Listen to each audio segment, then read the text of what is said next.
وقت حضور کریم آقا صلی اللہ علیہ وسلم کے دشمن اور آقا کریم صلی اللہ علیہ وسلم کے مشن کو روکنے والے، راستہ روکنے والے، پتھر بچانے والے، پتھر مارنے والے، باتیں کرنے والے، وہ بنو امیہ تھے۔ کون تھے جی؟ پھر بولو کون تھے؟ حضرت عثمان غنی کون تھے؟ بولو، بنو امیہ سے بیسے تھے۔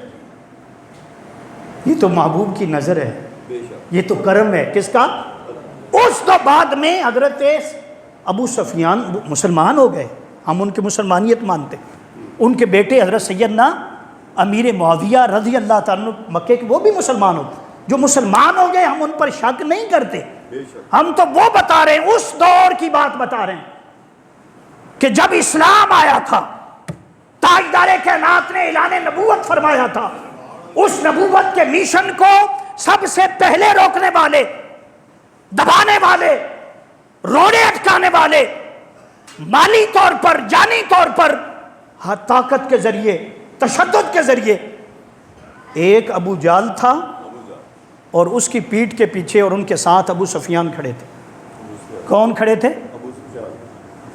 اس دور میں دوستو ایک شخص تھا جس کا نام عثمان ہے، والد فوت ہو چکا ہے،